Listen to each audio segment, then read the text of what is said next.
Welcome. Once again, we welcome you to Operation Power, a voice for Black radical politics and revolutionary change. We're so glad that you've joined us again, and we've got an exciting program that we're going to be sharing with you today, the title of which is The Declining American Empire and the Rise of BRICS and the Sahel Revolution. Call up somebody and tell them they need to tune into this one.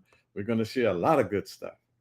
My name is Inez Barron, and I am your co-host along with my husband, the bold, the outspoken, the indomitable, the one and only unbought and unbossed Charles Barron, and it is always a humbling honor to be on with my wife of 42 years, the bold, the stunningly beautiful, and brilliant Inez Barron. Thank you so much. We welcome you once again, and we'd like to welcome you in the greetings of Africans from across the diaspora. So we say Akwaba, we say Jambo, we say Alafia, we say Namaste, and we say Uhuru, which means freedom. And we say Hotep, and also Aloha, representing our brothers and sisters in the Pacific Island region. We're so glad once again that you're here with us on this program this Thursday. We do come to you normally scheduled the second and fourth Thursday of each month, and we do add additional programs as we see the opportunity and the need. So we're so pleased that you are here with us once again. And our tradition, we believe that we invoke our ancestors, those who have paved the way, those who have paid the price, those who have been on the forefront for all these many centuries. So we do have a libation video, which we're going to share with you at this time. We're going to ask our technician, our brains behind the scene, to share that with you now. Kibu Jikuru. For African people, nothing important happens without a libation. And so for this very important presentation, we begin by the pouring of libation.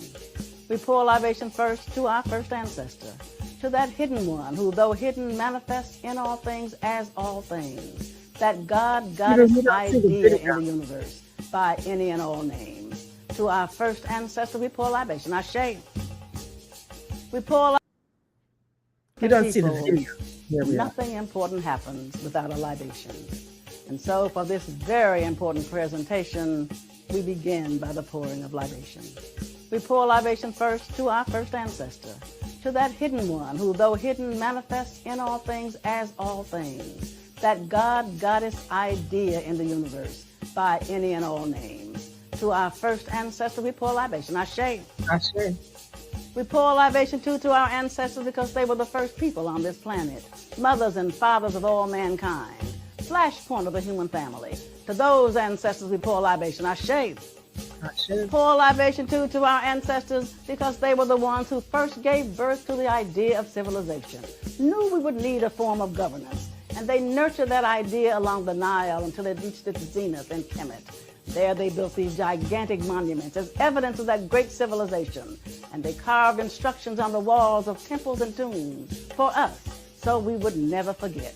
To those ancestors we pour libation. Ashe. Ashe. Pour libation too to our ancestors because over time they put together all the tenets of civilization and they took those ideas and left the continent. They were the people of the first Exodus. They left Africa and went all over the world and peopled the world. To those ancestors we pour libation. Ashe. Ashe. We pour libation too to our ancestors because they did not sit on their laurels. They continued to improve, continued to evolve, and at each point of evolution, they again would leave the continent and settle and resettle the planet. They met themselves coming and going. To those ancestors we pour libation. Ashe. Ashe. Pour libation too to those ancestors because over time, they found themselves the object of a forced exodus when they were kidnapped, shackled, cargoed, shipped out of Africa and enslaved in diasporas around the world. To those ancestors we pour libation. Ashe. Pour libation too to the ancestors left at home, the very young, the aged, the infirm, left to reinvent themselves, depleted of us, human resources. But they were enjoined by us in the diasporas, both objects of a global myopia that ruptured the soul of a people as it ravaged a continent. To those ancestors we pour libation. Ashe. Pour libation to those ancestors, because over time they began to remember who and what they were. Because no matter where they had been dropped off, they still retained bits and pieces of who and what they were. They retained that African core that described them.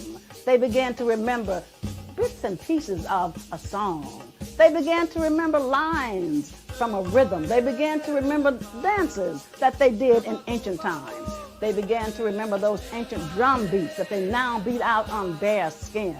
And so to those ancestors we pour libation. Ashe. Pour libation to them, because they then began to teach each other. They began to resurrect and reconstruct that history and that culture. They became the new Africans wherever they were.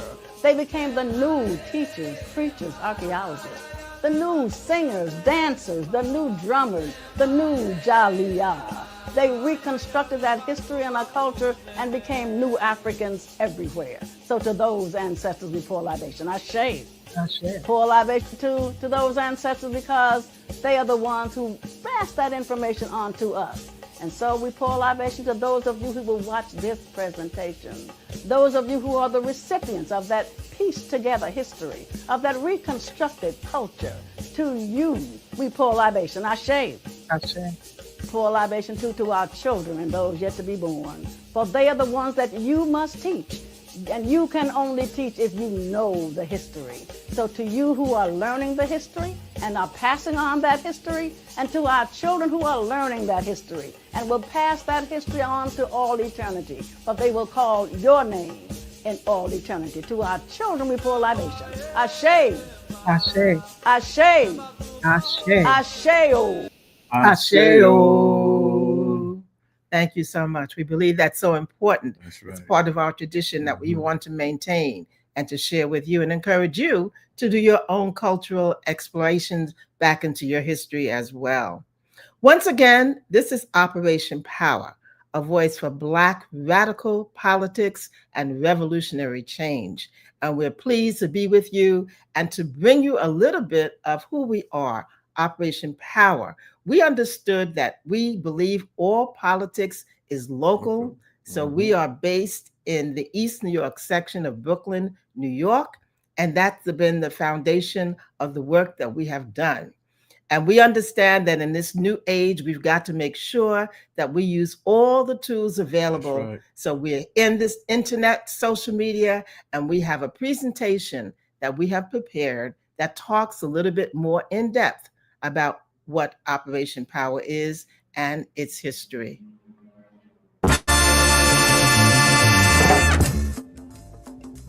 Operation Power stands for people organizing and working for empowerment and respect. Operation Power is a grassroots social justice organization founded by local community stakeholders, which includes activists, organizers, and leaders who understand that the system as it is currently structured is destroying us and our communities. The system, the capitalist system, one that promotes human greed over human need, one that promotes profit over people, needs to be dismantled. These local community organizers recognize capitalism needs to be destroyed and replaced with socialism. Operation Power was founded in 1997 with the understanding that uprooting capitalism needs to begin locally.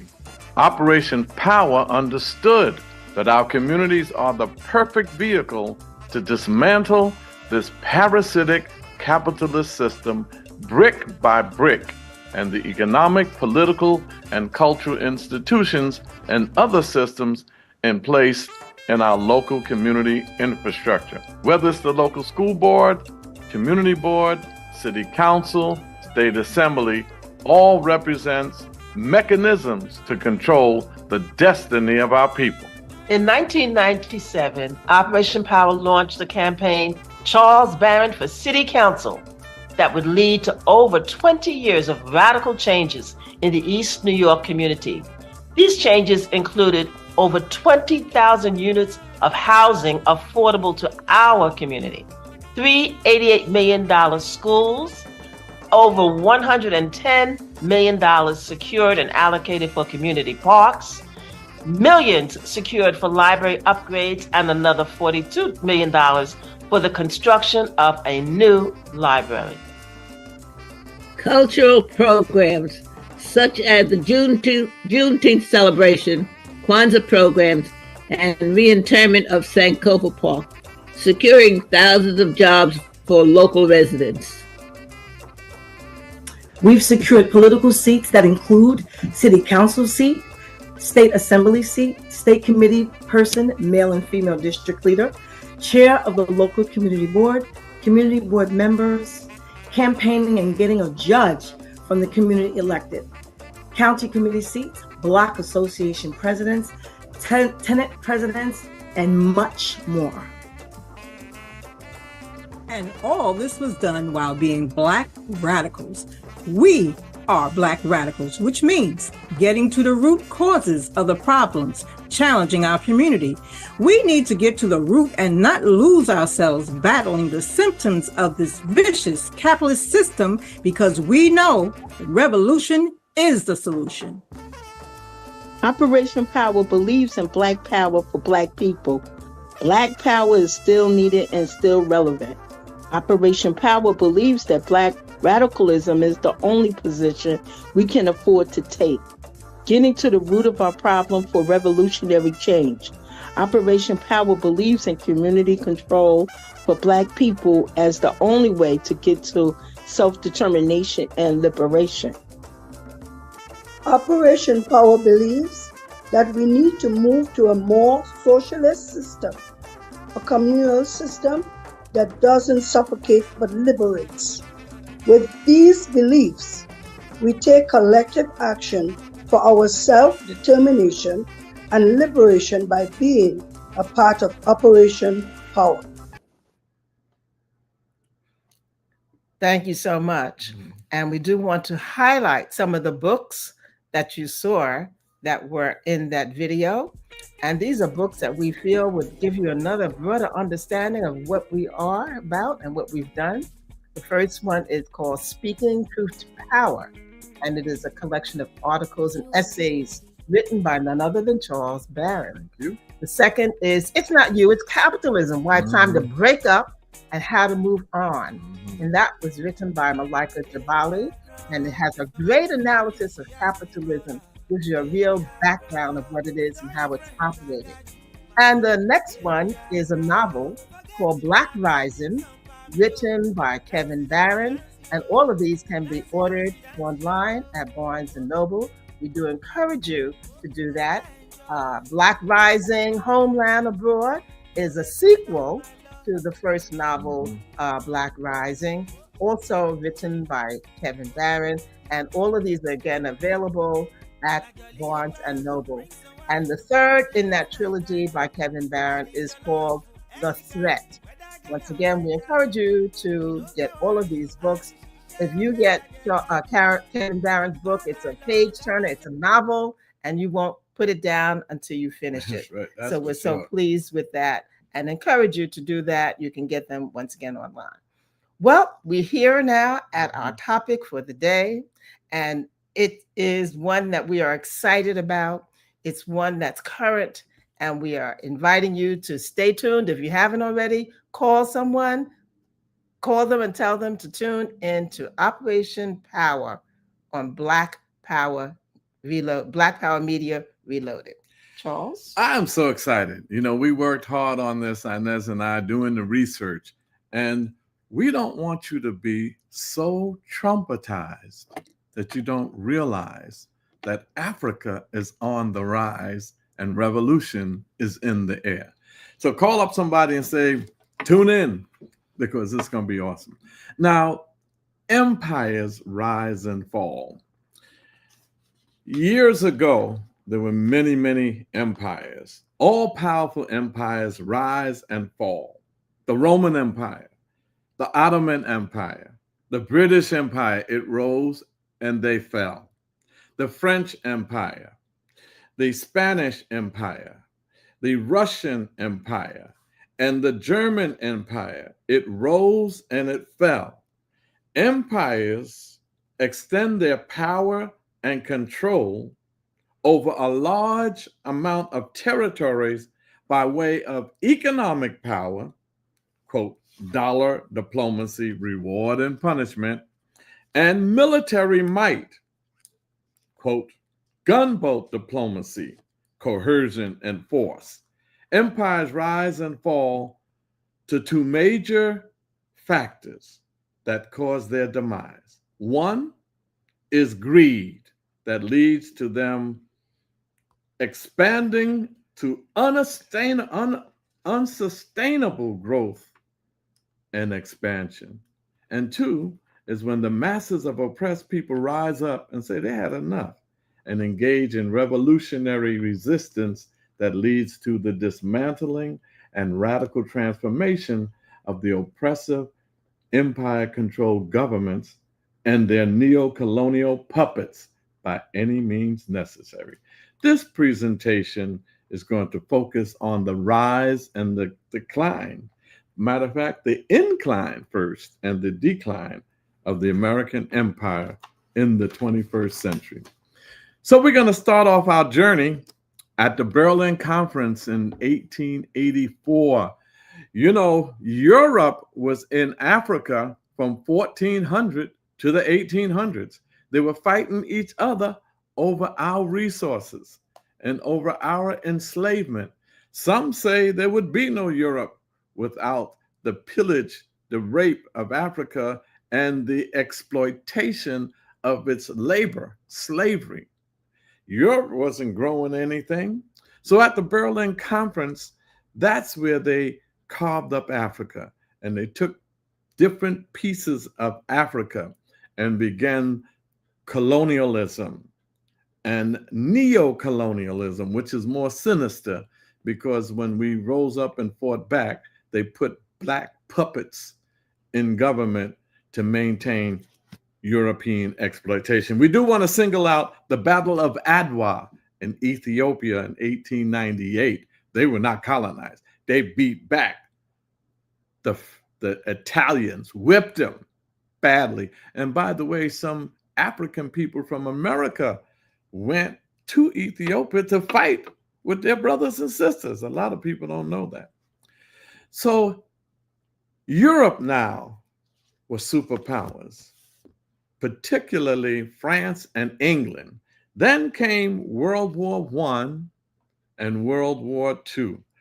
I think Omali Yeshitela of the African People's Socialist Party says it best when he calls them Imperialist War I and Imperialist War II. These two battles, World War I was a battle between the Central Powers versus the Allied Powers. K-Boo, you want to put the World War up on the screen? The Central Powers versus the Allied Powers. So in World War I, the first imperialist war lasted from 1914 to 1918. And the Second World War was fought from 1939 to 1945. Now, that's 4 years the first time, and then 6 years the second time. And in the First World War, they had a battle between the Central Powers and the Allied Powers. The Central Powers consisted of Germany, Austria-Hungary, Turkey, and Bulgaria. The Allied Power group consisted of France, Britain, Russia, Italy, Japan, Canada, and then starting in 1917, the US. Now they're fighting in Europe over who's going to control the global economy, whose currency is going to control the global economy. Then came World War II, the second imperialist war, and the opposing alliances were now referred to the Axis and the Allies. The Axis group consisted of Germany, Italy, and Japan. And this is how Hitler grew. And the Allies group consisted of France, Britain, the United States, the Soviet Union, Canada, and China. Now, those two world wars were for imperialism. They've already colonized Africa, and now they were fighting to see who was going to control the global economy. So while these wars were coming to an end, particularly World War II, in 1941, there was a conference called the Atlantic Conference, and they put together a charter. The Atlantic Conference was a conference led by Franklin Delano Roosevelt, the American president, and Winston Churchill from England. They came together to say, listen, America, the wars were on our territory. Our economy is in shambles. We will now support you. We will push you as a superpower. Prior to that, America wasn't a superpower. Here comes the incline of the American empire. Prior to that, they weren't superpowers. England and France were. And so they said, listen, we will make the dollar the international currency that everybody has to use, and we'll back it up by gold now. And I know gold in Europe, that's the gold they stole from Africa. So at that conference, they were preparing for a more impacting and controlling of the World Global Economy Conference. And that conference was called the Bretton Woods Conference in 1944. And this conference occurred in New Hampshire. Atlantic Conference was in Atlantic City, both in America. So at the Bretton Woods Conference in 1944 in New Hampshire, the 44 countries came together in the Bretton Woods Conference. 44 countries came together, mostly European countries, and Russia decided to check it out. At that conference, this was a critical conference because at that conference, they started and established the International Monetary Fund, the IMF, controlled by America and Europe. They established the World Bank, controlled by America and Europe. And in 1920, they had the League of Nations, and by 1945, they established, after Bretton Woods, the United Nations. So now you had the United Nations, you had the World Bank, you had the International Monetary Fund, and then they said to protect all that we're going to do to exploit the world and control the world economy, we're going to put together a coalition, a military coalition called the North Atlantic Treaty Organization, NATO, and that was established in 1949. So now America emerges as the superpower. And they try to convince you that it's a bipolar international economy, Russia and America. But Russia's GDP was nowhere near America's. America was controlling this world economy with its dollar. Then out of that came the World Trade Organization in 1995. So now the West, America and Europe, is controlling the entire world economy. Everybody is dependent on the International Monetary Fund, the World Bank. And what they did with African nations is said, we will lend you money, but for you to get your money from the World Bank or the International Monetary Fund, you have to restructure your entire economy, turn it into a capitalist economy, allow for our corporations, multinational, international corporations to come in and exploit, and then we will give you the money. And Africa, you will be in debt for the rest of your lives and for your children's life and for generations to come. This is why we say cancel the debt in Africa. You exploited us. So all of this was happening, and then they established the G7 group, and that is the group in 1973. They established the G7 group. This G7 group came together. It was only about 780 million of that entire group. That was their population. The United States, Canada, United Kingdom, England, France, Italy, Germany, and Japan. So G7 came together to continue to control the global international economy.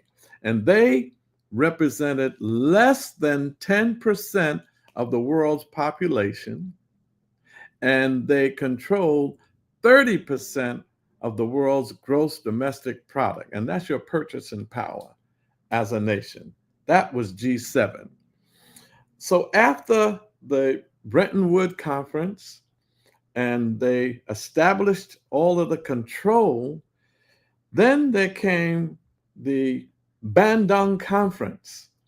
The Bandung Conference was important because they responded. The Asian nations and the African countries came together in Bandung, Indonesia, to talk about how are they going to get rid of the yoke of imperialism and colonialism.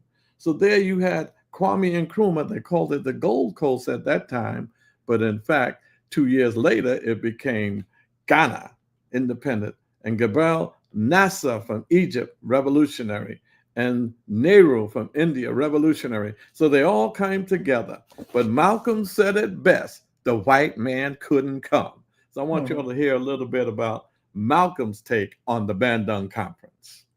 We have left. We want to have just an off-the-cuff chat between you and me, us. We want to talk right down to earth in a language that everybody here can easily understand.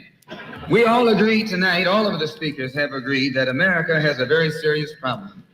Not only does America have a very serious problem, but our people have a very serious problem. America's problem is us. We're her problem. The only reason she has a problem is she doesn't want us here. And every time you look at yourself, be you black, brown, red, or yellow, a so-called Negro, you represent a person who poses such a serious problem for America because you're not wanted. Once you face this as a fact, then you can start plotting a course that will make you appear intelligent instead of unintelligent. What you and I need to do is learn to forget our differences. When we come together, we don't come together as Baptists or Methodists. You don't catch hell because you're a Baptist, and you don't catch hell because you're a Methodist. You don't catch hell because you're a Methodist or a Baptist. You don't catch hell because you're a Democrat or a Republican. You don't catch hell because you're a Mason or an Elk. And you sure don't catch hell because you're an American, because if you was an American, you wouldn't catch no hell. You catch hell because you're a black man. You catch hell, all of us catch hell for the same reason. So we are all black people, so-called Negroes, second-class citizens, ex-slaves. You're nothing but an ex-slave. You don't like to be told that. But what else are you? You are ex-slave. You didn't come here on the Mayflower. You came here in a slave ship, in chains, like a horse or a cow or a chicken. And you were brought here by the people who came here on the Mayflower. You were brought here by the so-called pilgrims or the white man. He's an enemy to all of us. I know some of you all think that some of them aren't enemies. Time will tell. In Bandung, back in, I think, 1954, was the first unity meeting in centuries of black people. And once you study what happened at the Bandung Conference and the results of the Bandung Conference, it actually serves as a model for the same procedure you and I can use to get our problems solved. At Bandung, all the nations came together. They were dark nations from Africa and Asia. Some of them were Buddhists. Some of them were Muslim.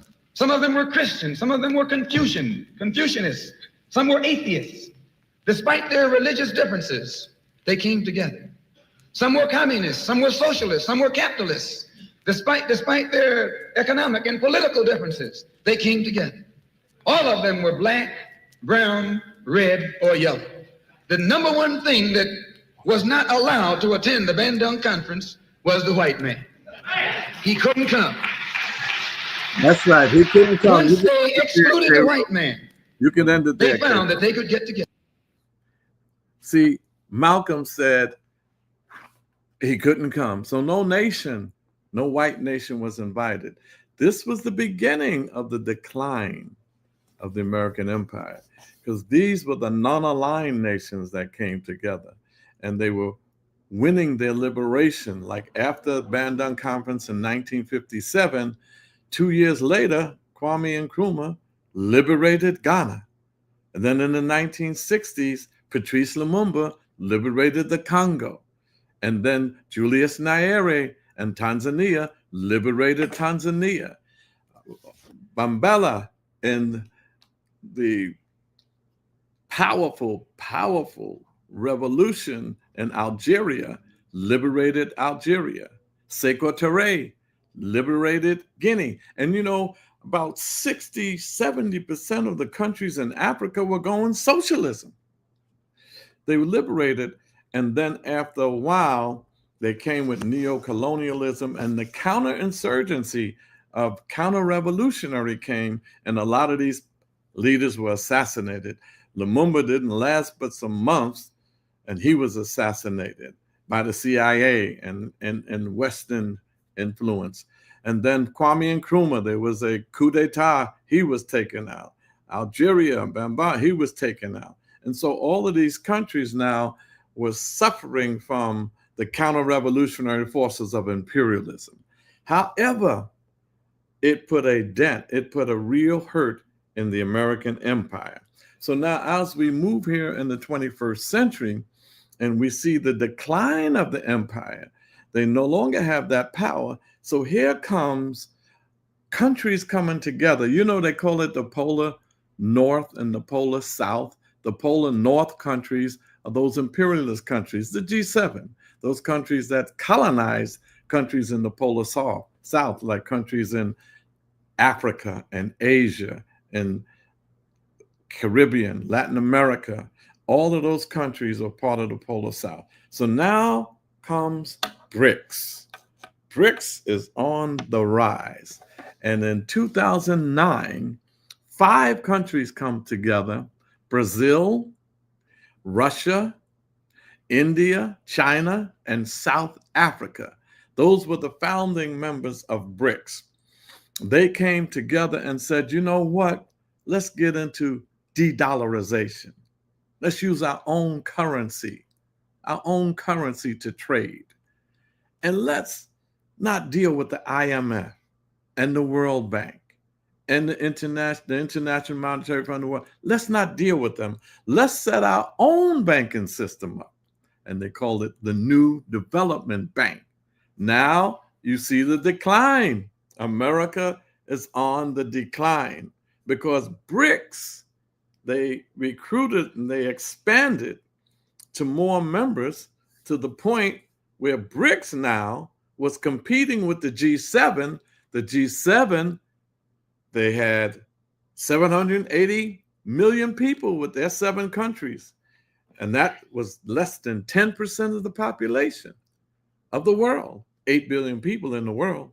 And then here comes, BRICS expanding. So now BRICS went beyond that first 5. And look at this. BRICS expands to 56% of the world population and 44% of the global GDP, gross domestic product. And that's your economic power. Remember, the G7, less than 10% of the population, 780 million people. BRICS, 56%, 4.5 billion people is their population, and 44% of the GDP, and the G7 only had 30%. So now we're looking at this fall of the American empire. And see, this is what the world is now. We are winning. Now, let me just talk about BRICS for a minute. We know that that is not the relationship made in heaven. There are some conflicting groups that are battling back and forth in BRICS. You know, there are new members that's come in: Saudi Arabia, Egypt, United Arab Emirates, Iran, Ethiopia, and there are other groups that are signing up for BRICS now. They put in their application. Sahel groups have, particularly Burkina Faso has an application in to become a part of BRICS. Cuba is signing up to be a part of BRICS, and you know what that means? That means that blockade on Cuba is not going to have as much meat and power as it had, because no one's afraid of America anymore.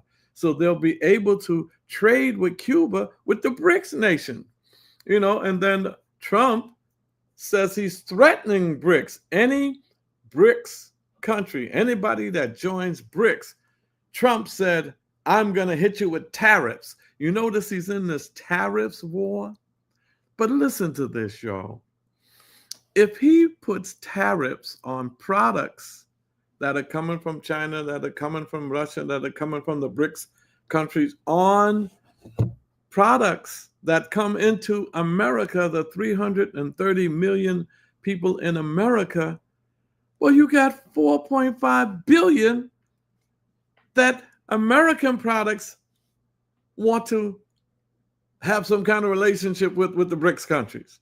There's 1.5 billion people in India, 1.45 billion people in China, 230 some odd million people in Nigeria who's a part of BRICS.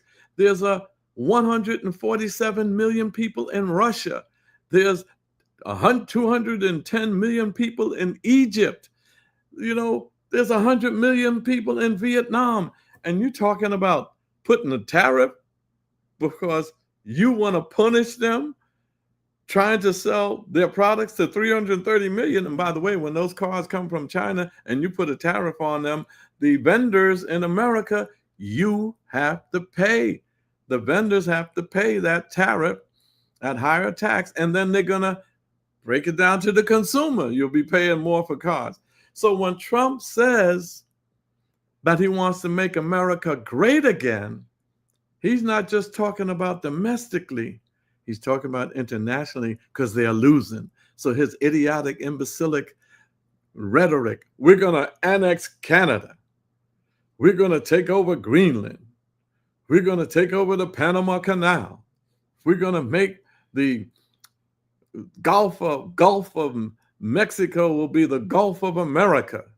All panicking, desperate, idiotic, imbecilic, asinine moves by Donald Trump. So yes, things are happening bad, but it's because they're dying. This is a dying empire. And I don't see any recovery by America. And we'll talk more about what we should be doing here in America. But right now, helping to put the nail in the coffin on American empire is the revolution in the Sahel region of West Africa. Inez? Thank you. That was wonderful. Great overview of what it is that we're talking about. And we're talking also about the nail in the coffin from the Sahel Alliance states. And the Sahel is that region of Africa that's just below the Sahara Desert. It stretches from the Atlantic Ocean on the west all the way over to the Red Sea on the east. So it's that strip of land. It's semi-arid, it's flat land, and it's grassland.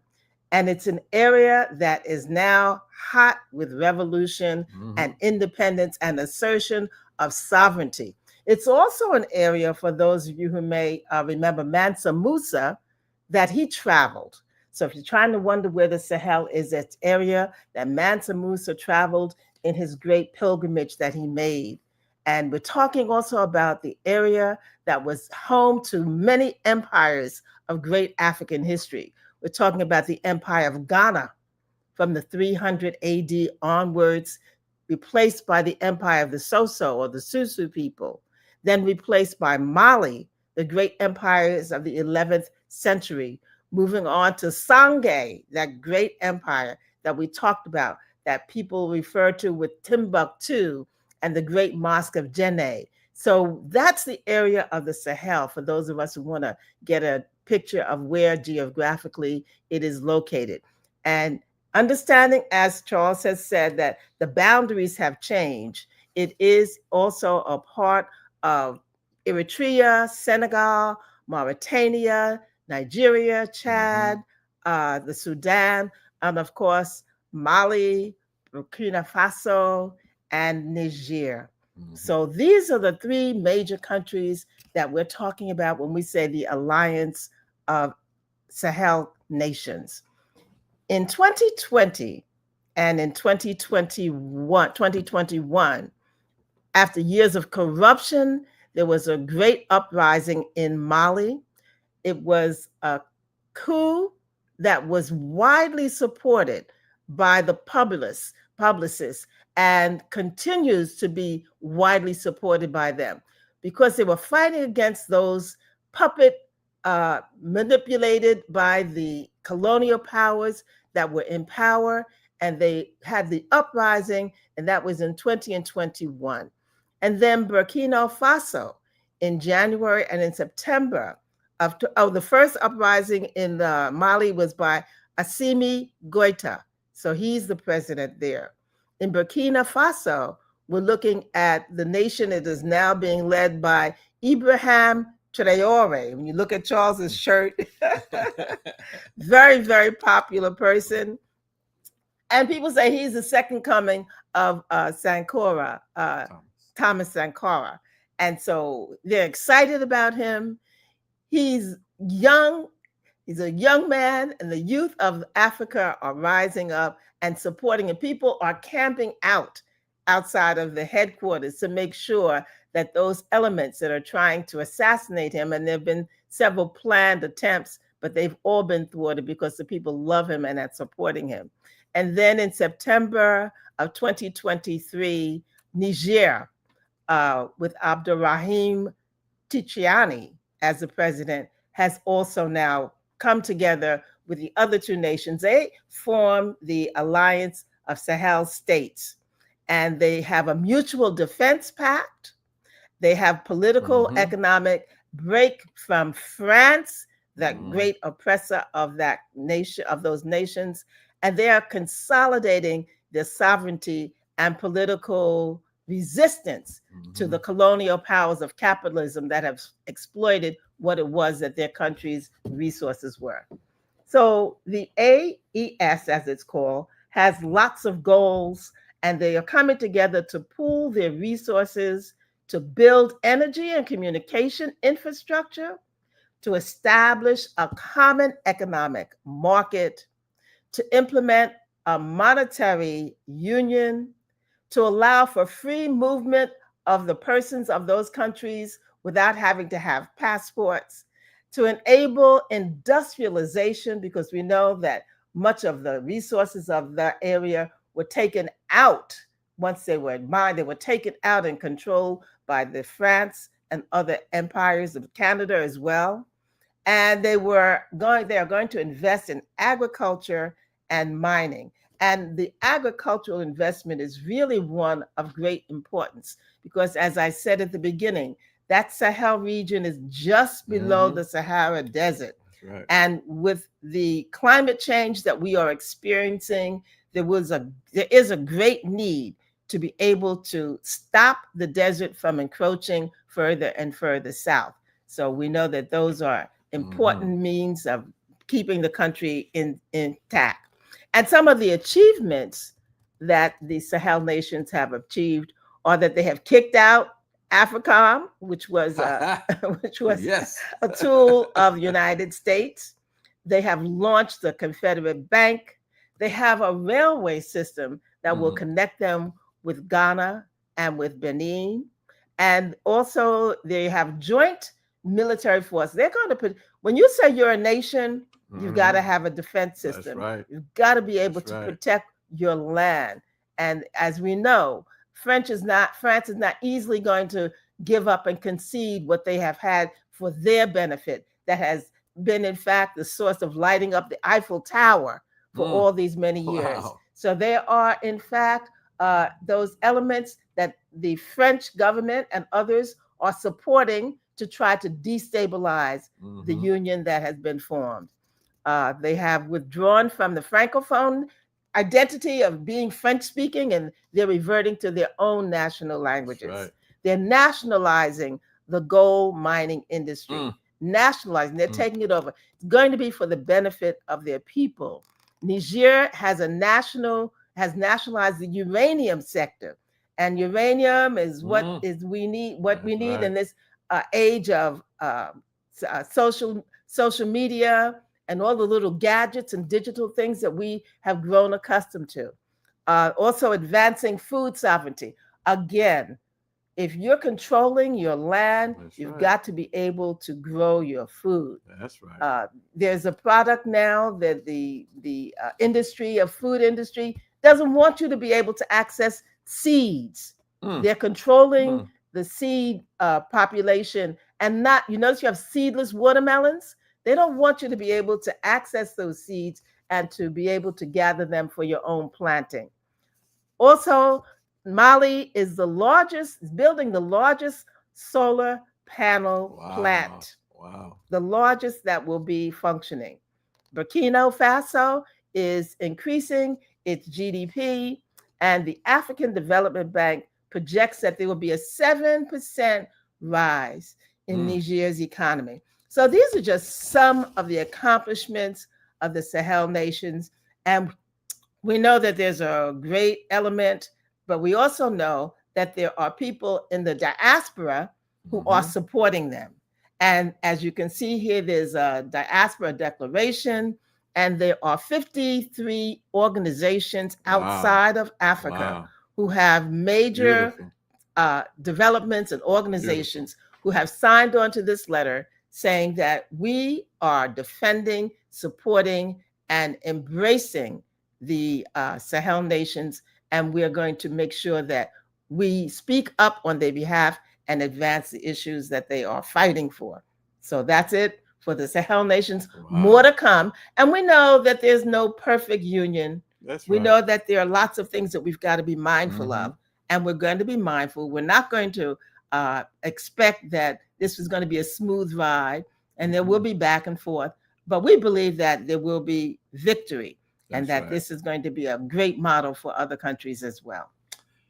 Beautiful presentation. Thank you. Powerful presentation. And you know, other countries want to join the Sahel Revolution. They're looking at Chad, they're looking at Togo, they're looking at some Senegal, even though some of them are still selling us out, letting America build bases there and France building bases there to attack. But you know what? This revolution is so deeply embedded in the people that God forbid, I don't think anything was going to happen to him. I think it'll be worse for our oppressors if they do take him out, because it's so spread throughout Africa, all over the world. And they even canceled their debt. They had a $4.6 billion debt. And because now they have the gold for themselves, how many presidents of countries can say we canceled our debt? America has a $36 trillion debt. Try canceling that. So we're so happy and proud of what's happening in the Sahel region. Having said all of that, BRICS, the Sahel, Africa's on the rise. The American empire is definitely on the decline. It will not recover. But what about us here in the belly of the beast? What are you going to do? What are we going to do while all of this is happening? So this is why we say that there are 48.5 million African people, Black people in America. 48.5 million. There are 1.5 billion in Africa.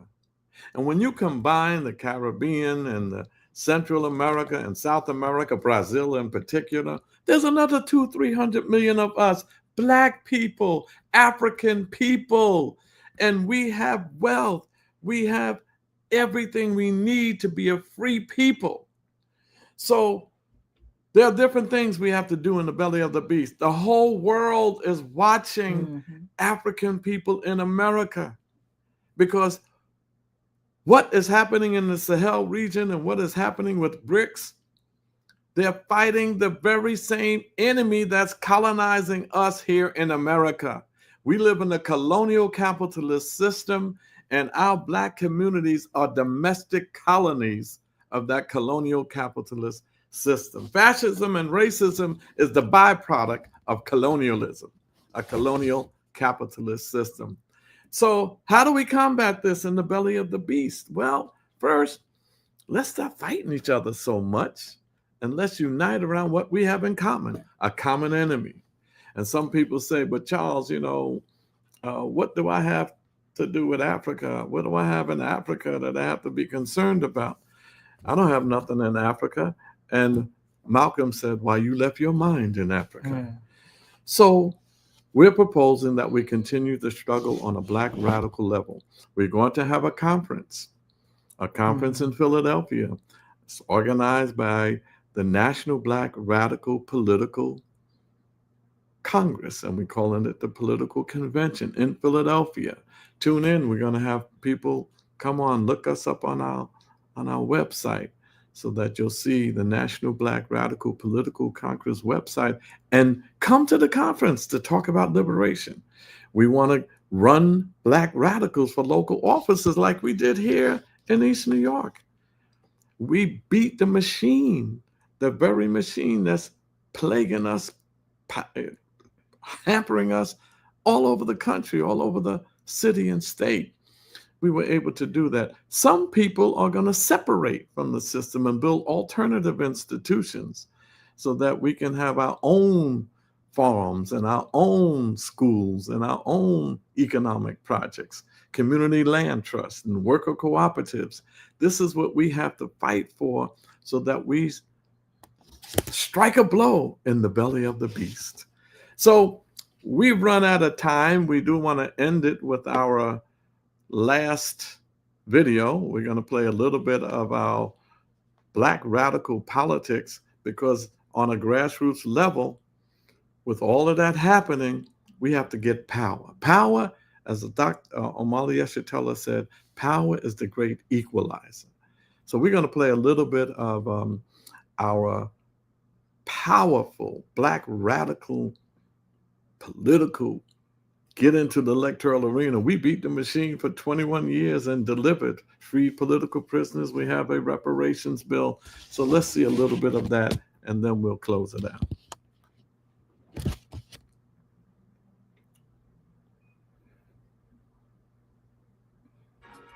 Change, yeah, change, yeah. Just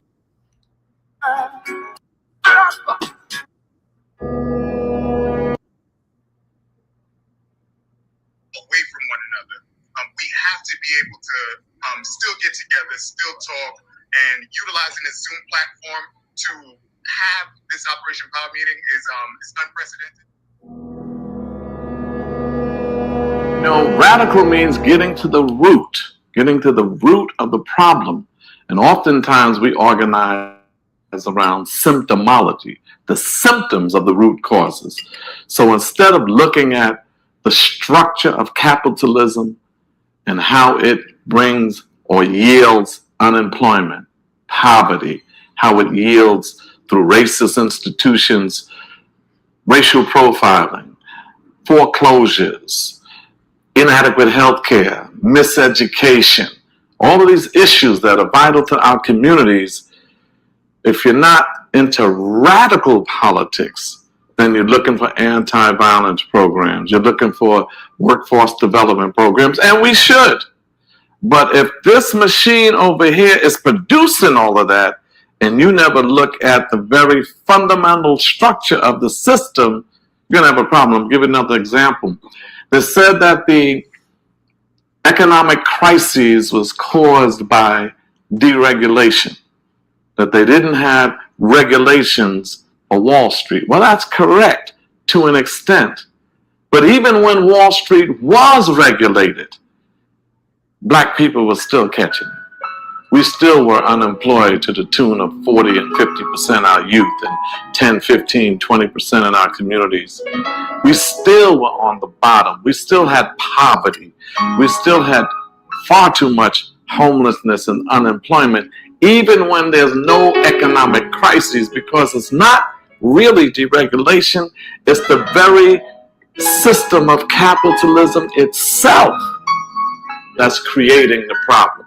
When you have the massive amount of wealth at the top, the 1%, and the 99% not sharing in that wealth and income, then you're going to have major, major problems. Something's fundamentally wrong with that system. When you pay more taxes than some of the corporations, something's fundamentally wrong with that system. So when we say radical politics, we want to get to the root causes of our oppression. We want to get our people involved with politics that's going to be unafraid to speak truth to power, unafraid to say that I'm running an electoral arena. We're going to talk black. We're going to talk radical and still get elected and still deliver. And that's what we have been able to do. We should not be afraid of it. We have to redefine it for our people and raise their consciousness. Are you a radical politician? Absolutely. And I am proud to say I'm radical. I'm proud to say that we're getting to the root of the problem. I ran here in East New York, and people said, don't tell people you're a Black Panther. De-emphasize that. Go put on a shirt and tie. Go along to get along. And after you get in, you can say this and that. No, I was honest. And you know what? When I got in, we were able to renovate 3 parks, $17.5 million more than any other council member. I'm the #1 council member in building affordable housing, at least in Brooklyn, 6,000 units. Was able to bring in 2 new $80 million schools. Was able to have a Black Male Initiative in CUNY, the City University of New York, $2.5 million over the last 7 years. And I could sit here for the rest of this taping and talk about the accomplishments. And I did this being strong, being Black, calling racism what it is, taking on the mayor, the speaker, the governor. And I did this bringing Robert Mugabe to City Hall, the president of Zimbabwe. I did this going to Cuba, going to Venezuela to learn more about governments and how socialism works. I did all of this going to even Gaza, to the Gaza Strip in the Middle East, and bringing humanitarian aid for the Palestinian people, because we cannot afraid to be who we are, to be radicals, to be progressive, and the people will respond when you respond to their needs. When I was able to get people jobs and able to stop landlords for throwing people out, able to find shelter for people. When you meet the needs of the people, then the people will respect your politics. There you have it. See, we say bring it right home. Yes, we were in Africa. We were all over the world, but the world is waiting for us, Africans in America, 48 million strong, to rise up, go on a workers' strike until we're liberated, have cooperative economics, build community land trusts, own the land, control all of the means of production in our communities, and strike a blow against colonial capitalism. And that's what our mission is. But we must connect to Africa, because central to the liberation of African people in the diaspora is the unification and liberation of Africa under socialism. Well, Inez, we thank you so much for being a part of our audience. We ask that you join us again on the 4th Thursday of this month. The 2nd and 4th Thursdays are our scheduled time, beginning at 7 p.m. And we look forward to seeing you once again. And I say, this is the man. We say every week, the truth shall set you free, and power is the great equalizer. Black power. Black power. Straight ahead.